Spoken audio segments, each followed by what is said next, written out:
Residência na cidade de 14 de setembro de 1842 até o tempo presente, 1876.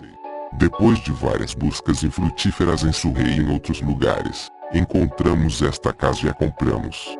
Fiquei satisfeito com a aparência diversificada da vegetação própria de um distrito de Giz, e tão diferente do que eu estava acostumado nos condados de Midland, e ainda mais satisfeito com o extremo sossego e rusticidade do local. Não é, porém, um lugar tão retirado como faz um escritor de um periódico alemão, que diz que minha casa só pode ser alcançada por um trilho de mula. Nossa fixação aqui respondeu admiravelmente de uma maneira que não prevíamos, a saber, sendo muito conveniente para visitas frequentes de nossos filhos. Poucas pessoas podem ter vivido uma vida mais aposentada do que nós. Além de breves visitas a casas de parentes e ocasionalmente à beira-mar ou qualquer outro lugar, não fomos a lugar nenhum. Durante a primeira parte de nossa residência entramos um pouco na sociedade e recebemos alguns amigos aqui, mas minha saúde quase sempre sofria com a excitação, violentos ataques de calafrios e vômitos provocados assim. Por isso, fui compelido por muitos anos a desistir de todos os jantares, e isso tem sido uma espécie de privação para mim, pois essas festas sempre me deixam animado. Pela mesma causa, pude convidar aqui muito poucos conhecidos científicos.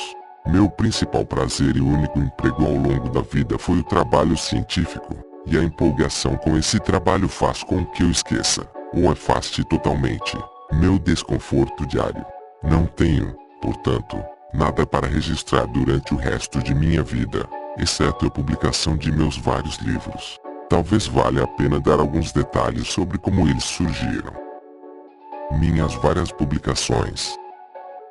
No início de 1844, minhas observações nas ilhas vulcânicas visitadas durante a viagem do Beagle foram publicadas.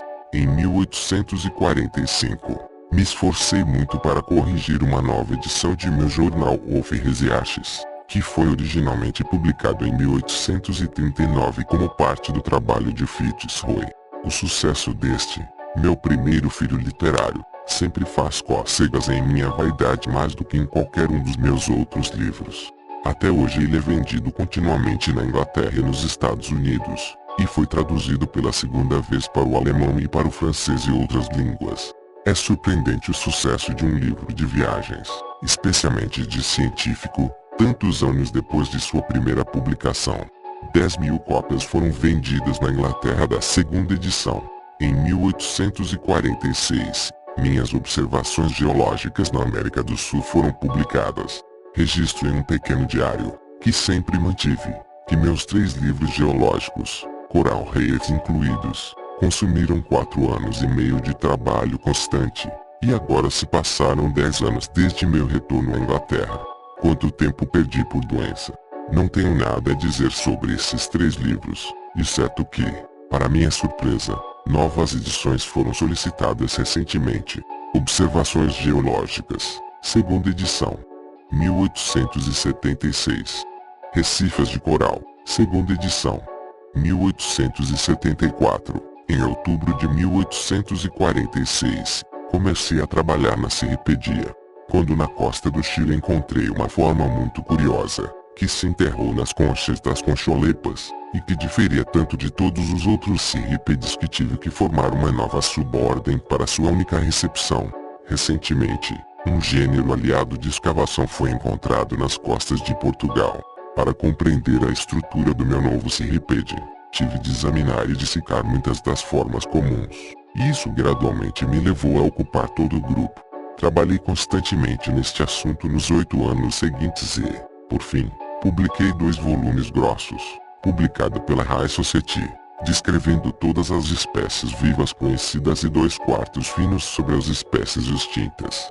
Não tenho dúvidas de que Cyril Tumblr me tinha em mente quando apresentou em um de seus romances o professor Long, que havia escrito 2 volumes enormes sobre lapas.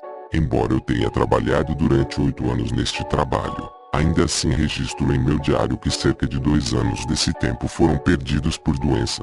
Por causa disso, fui em 1848 por alguns meses a Malvern para um tratamento hidropático. o que me fez muito bem, de modo que ao voltar para casa pude retomar o trabalho.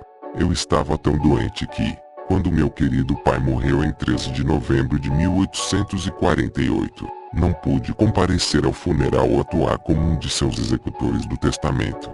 Meu trabalho na Cirripédia possui, creio eu, um valor considerável, pois além de descrever várias formas novas e notáveis, fiz as homologias das várias partes, descobri o aparelho de cimentação, embora tenha cometido um erro terrível sobre as glândulas de cimento, e, por último, provei a existência em certos gêneros de machos minúsculos complementares e parasitários dos hermafroditas.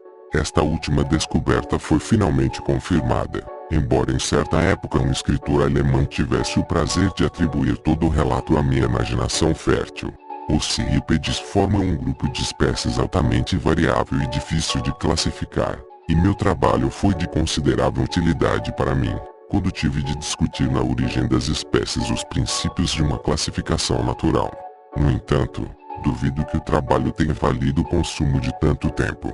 A partir de setembro de 1854, dediquei todo o meu tempo a organizar minha enorme pilha de anotações, a observar e experimentar em relação à transmutação das espécies. Durante a viagem do Beagle, fiquei profundamente impressionado ao descobrir na formação pampeana grandes fósseis de animais cobertos por armaduras como as dos tatus existentes. Em segundo lugar, pela maneira como animais intimamente aliados substituem uns aos outros ao seguir para o sul através do continente.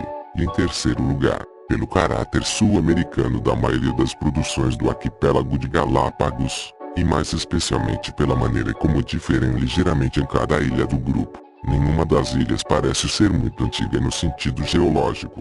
Era evidente que fatos como esses, assim como muitos outros, só poderiam ser explicados na suposição de que as espécies gradualmente se modificassem, e o assunto me assombrava.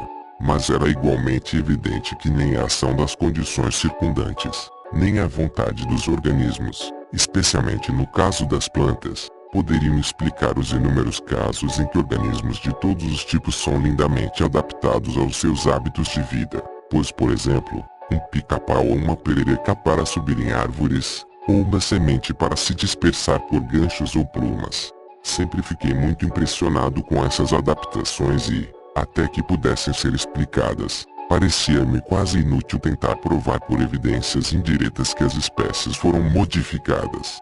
Depois de meu retorno à Inglaterra, pareceu-me que, seguindo o exemplo de Leão em geologia, e coletando todos os fatos que influenciam de alguma forma a variação de animais e plantas sob domesticação e natureza, alguma luz poderia talvez ser lançada sobre todo sujeito. Meu primeiro caderno foi aberto em julho de 1837. Trabalhei sobre os verdadeiros princípios baconianos e, sem qualquer teoria, coletei fatos em grande escala, mais especialmente com respeito às produções domesticadas, por meio de pesquisas impressas, por meio de conversas com criadores e jardineiros habilidosos, e por extensa leitura. Quando vejo a lista de livros de todos os tipos que li e resumi, incluindo séries inteiras de diários e transações, fico surpreso com minha indústria. Logo percebi que a seleção era a pedra angular do sucesso do homem em fazer raças úteis de animais e plantas. Mas como a seleção poderia ser aplicada a organismos que vivem em um estado de natureza permaneceu por algum tempo um mistério para mim. Em outubro de 1838, isto é, 15 meses depois de ter iniciado minha investigação sistemática, por acaso li para me divertir Malthus sobre a população, e estando bem preparado para apreciar a luta pela existência que ocorre em toda parte a partir da observação prolongada dos hábitos de animais e plantas, imediatamente me ocorreu que, sob essas circunstâncias, variações favoráveis tenderiam a ser preservadas e as desfavoráveis a serem destruídas. O resultado disso seria a formação de novas espécies. Então eu tinha finalmente conseguido uma teoria com a qual trabalhar, mas eu estava tão ansioso para evitar o preconceito que resolvi não escrever por algum tempo nem mesmo o mais breve esboço dele. Em junho de 1842, pela primeira vez, permiti-me a satisfação de escrever um breve resumo de minha teoria lápis de 35 páginas. Isso foi ampliado durante o verão de 1844 em uma das 230 páginas, que eu copiei bastante e ainda possuo. Mas naquela época eu esqueci um problema de grande importância, e é espantoso para mim, exceto no princípio de Colombo e seu ovo. Como eu poderia ter negligenciado isso e sua solução? Esse problema é a tendência dos seres orgânicos descendentes da mesma linhagem de divergir em caráter à medida que se modificam.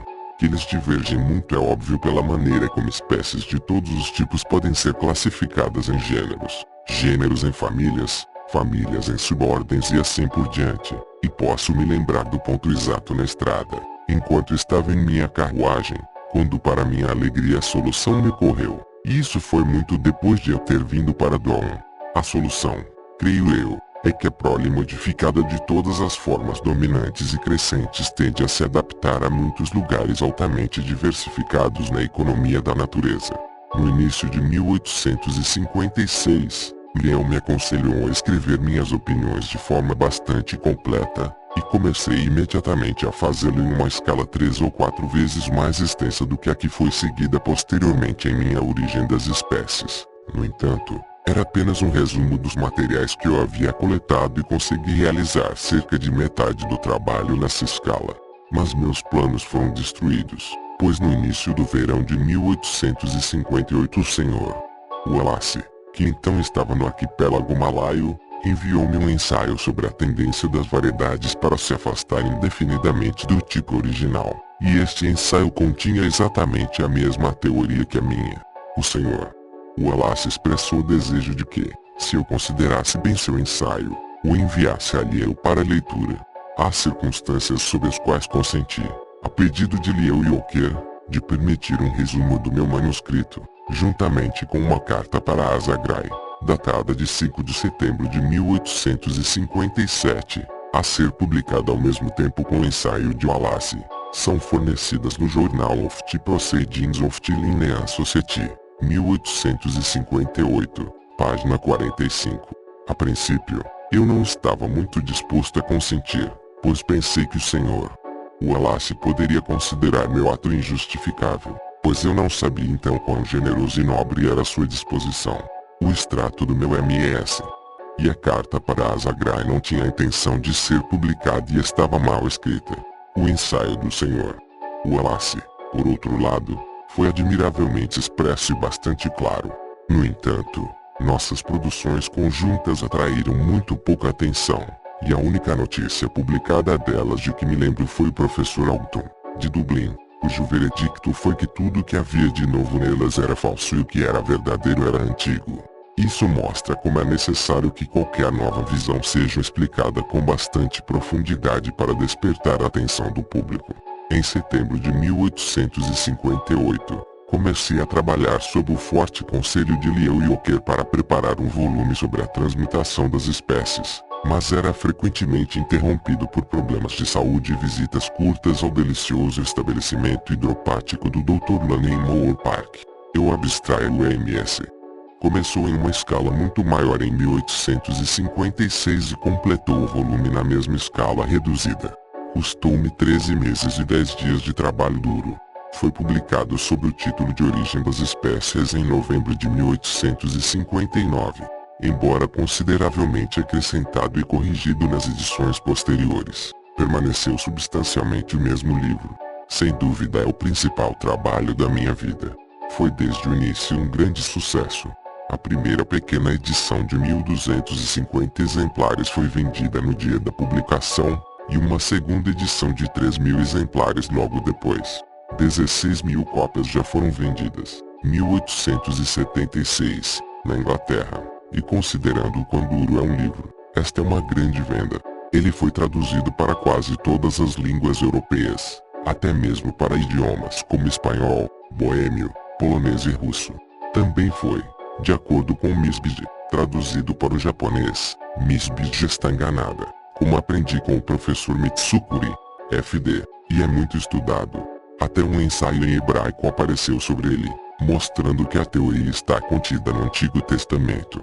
As críticas foram muito numerosas. Por algum tempo coletei tudo o que apareceu na origem em meus livros relacionados, e esses valores, excluindo críticas de jornais, para 265, mas depois de um tempo desisti da tentativa em desespero. Muitos ensaios e livros separados sobre o assunto apareceram, e na Alemanha um catálogo ou bibliografia sobre darwinismo apareceu a cada 1 ou 2 anos.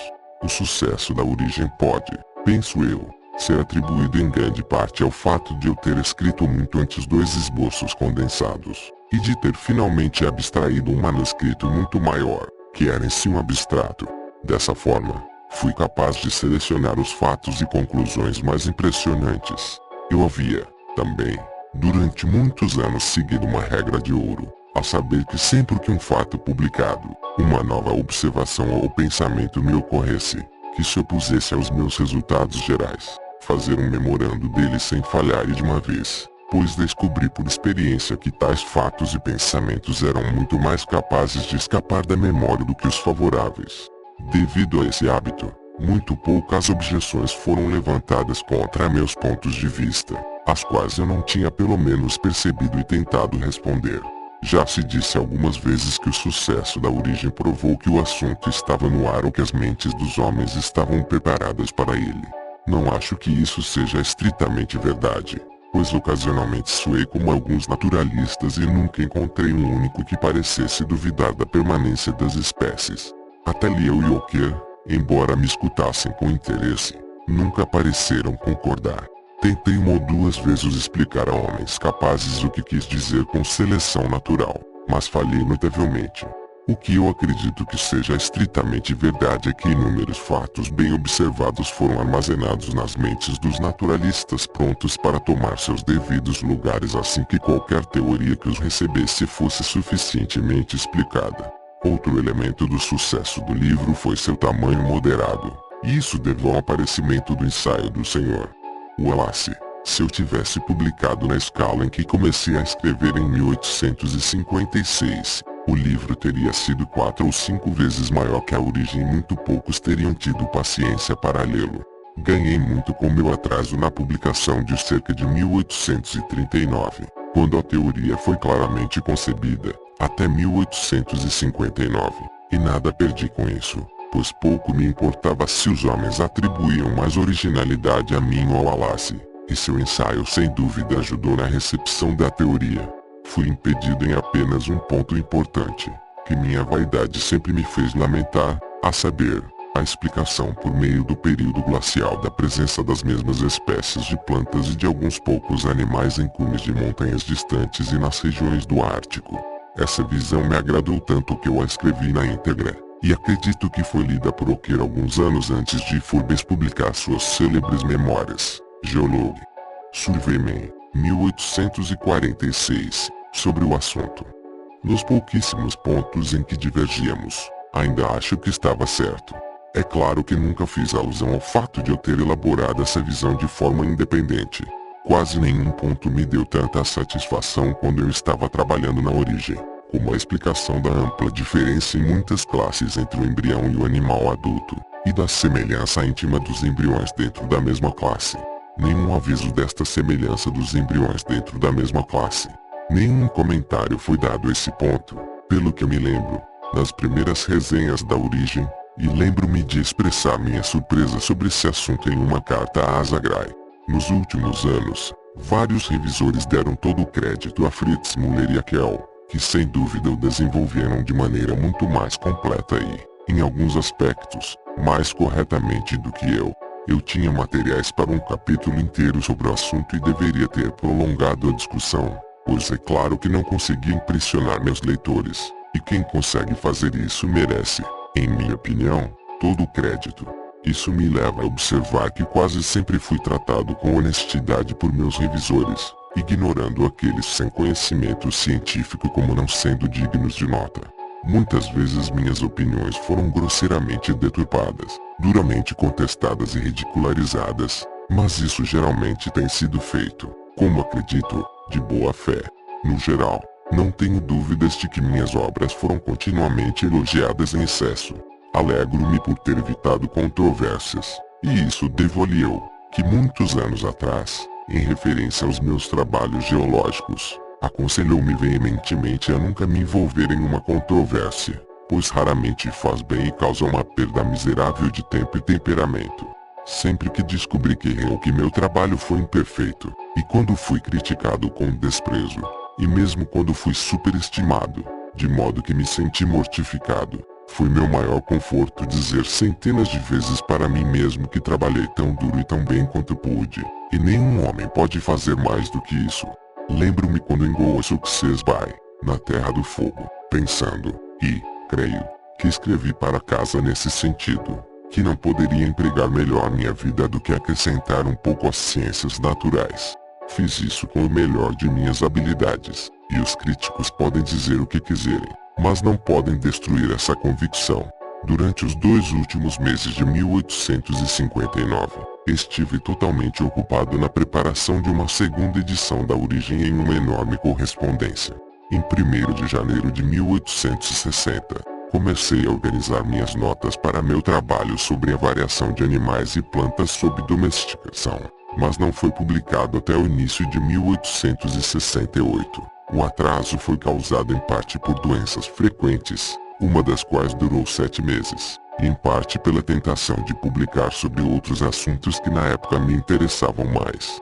Em 15 de maio de 1862, foi publicado meu livrinho sobre a fertilização de orquídeas, que me custou 10 meses de trabalho. A maioria dos fatos se acumulou lentamente durante vários anos anteriores. Durante o verão de 1839, e, creio eu, no verão anterior, fui levado a atender a fecundação cruzada de flores com auxílio de insetos, por ter chegado à conclusão em minhas especulações sobre a origem das espécies, que o cruzamento desempenhou um papel importante em manter constantes as formas específicas. Estudei o assunto mais ou menos durante cada verão subsequente, e meu interesse por ele aumentou muito por ter adquirido e lido em novembro de 1841, por conselho de Robert Brown, uma cópia de Graucelsius.k, o maravilhoso livro de Sprengel, Das Entdeckte Geminis der Natur. Alguns anos antes de 1862, eu havia atendido especialmente à fertilização de nossas orquídeas britânicas, e pareceu-me o melhor plano preparar um tratado tão completo sobre esse grupo de plantas da melhor maneira possível, em vez de utilizar a grande massa de matéria que lentamente colecionei em relação a outras plantas. Minha decisão provou ser sábia, pois, desde o lançamento de meu livro, apareceu um número surpreendente de artigos e trabalhos separados sobre a fertilização de todos os tipos de flores, e são muito melhor feitos do que eu poderia ter feito. Os méritos do pobre Sprengel, por tanto tempo esquecidos, são agora plenamente reconhecidos muitos anos após sua morte. Durante o mesmo ano, publiquei no Journal of Linear Society um artigo sobre as 2 formas, ou condição dimórfica da primula e, durante os 5 anos seguintes, 5 outros artigos sobre plantas dimórficas e trimórficas. Não creio que nada em minha vida científica tenha me dado tanta satisfação quanto descobrir o significado da estrutura dessas plantas.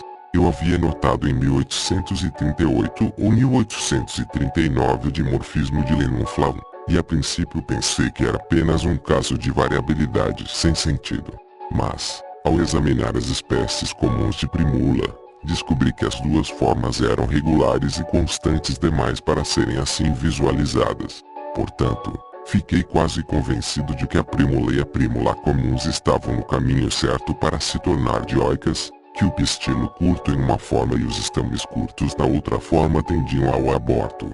As plantas foram, portanto, submetidas a um teste sob este ponto de vista, mas assim que se descobriu que as flores com pistilos curtos fertilizados com pólen dos estames curtos produziam mais sementes do que qualquer outra das 4 uniões possíveis, a teoria do aborto foi derrubada.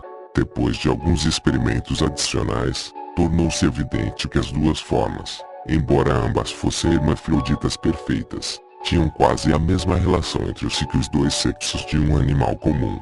Com Nitrum, temos o caso ainda mais maravilhoso de 3 formas que mantêm uma relação semelhante entre si. Posteriormente, descobri que a progênie da união de 2 plantas pertencentes às mesmas formas apresentava uma estreita e curiosa analogia com os híbridos da união de 2 espécies distintas.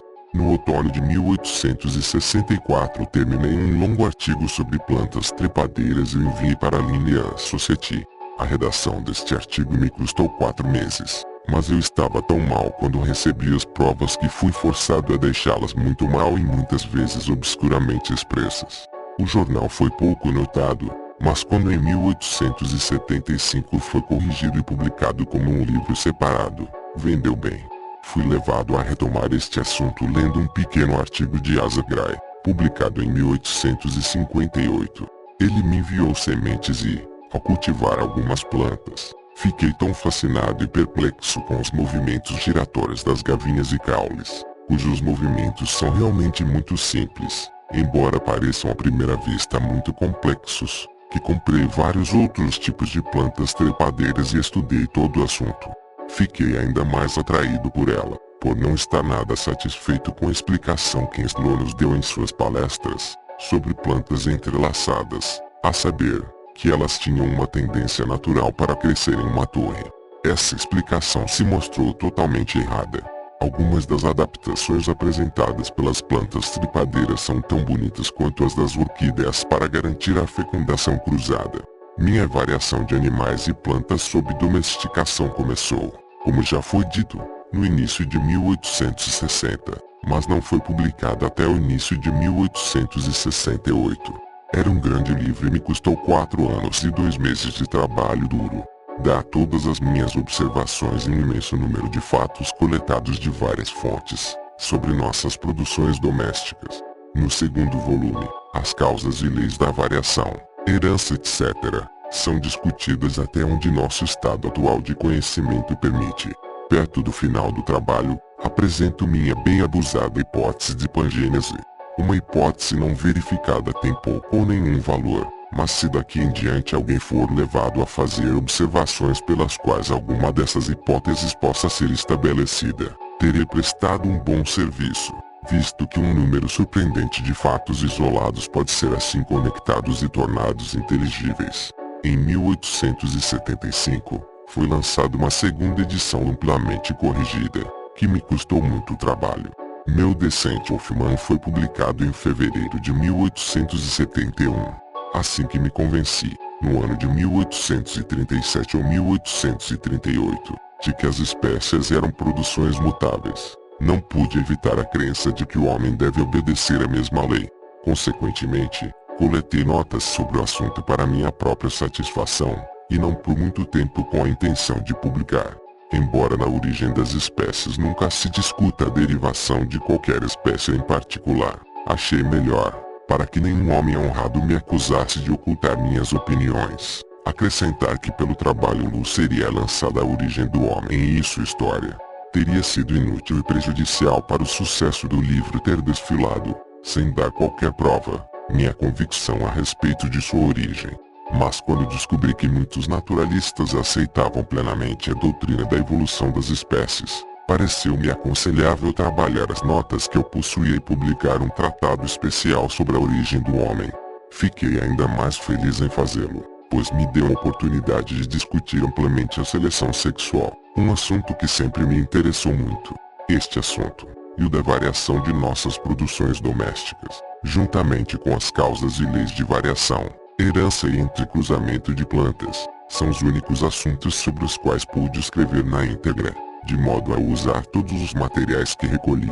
A descida do homem levei 3 anos para escrever, mas então, como sempre, parte desse tempo foi perdido por problemas de saúde e parte foi consumida pela preparação de novas edições e outras obras menores. Uma segunda edição amplamente corrigida de Descent apareceu em 1874. Meu livro sobre a expressão das emoções em homens e animais foi publicado no outono de 1872. Eu pretendia dar apenas um capítulo sobre o assunto em A Descida do Homem, mas assim que comecei a colocar minhas notas juntas, vi que exigiria um tratado separado. Meu primeiro filho nasceu em 27 de dezembro de 1839, e eu imediatamente comecei a fazer anotações no primeiro amanhecer das várias expressões que ele exibia, pois me sentia convencido, já neste período inicial, de que os tons mais complexos e finos de expressão devem ter toda uma origem gradual e natural. Durante o verão do ano seguinte, 1840, li o admirável trabalho de Sir Graus Celsius. Deu sobre a expressão, e isso aumentou muito o interesse que senti pelo assunto. Embora eu não pudesse concordar de forma alguma com sua crença de que vários músculos haviam sido especialmente criados por uma questão de expressão, desse momento em diante, ocasionalmente lidei com o assunto, tanto no que diz respeito ao homem quanto aos nossos animais domésticos. Meu livro vendeu muito, 5.267 exemplares descartados no dia da publicação. No verão de 1860, eu estava ocioso e descansando perto de Hartfield, onde abundam duas espécies de druseira, e percebi que vários insetos haviam sido capturados pelas folhas. Levei algumas plantas para casa e, ao dar-lhes insetos, vi os movimentos dos tentáculos, e isso me fez pensar que era provável que os insetos tivessem sido capturados para algum propósito especial. Felizmente, um teste crucial me ocorreu. O de colocar muitas folhas em vários fluidos nitrogenados e não nitrogenados de igual densidade, e assim que descobri que apenas o primeiro estimulava movimentos enérgicos, era óbvio que ali estava um novo campo excelente para investigação. Durante os anos subsequentes, sempre que tive lazer, continuei meus experimentos, e meu livro sobre plantas insetívoras foi publicado em julho de 1875, isto é, 16 anos após minhas primeiras observações. O atraso neste caso, como em todos os meus outros livros, foi uma grande vantagem para mim, pois um homem após um longo intervalo pode criticar seu próprio trabalho, quase tão bem como se fosse o de outra pessoa. O fato de uma planta secretar, quando devidamente excitada, um fluido contendo ácido e fermento, intimamente análogo ao fluido digestivo de um animal, foi certamente uma descoberta notável. Durante este outono de 1876, publicarei sobre os efeitos do cruzamento e da autofertilização no reino vegetal. Este livro será um complemento ao da fertilização de orquídeas, em que mostrei quão perfeitos eram os meios de fecundação cruzada, e aqui mostrarei a importância dos resultados.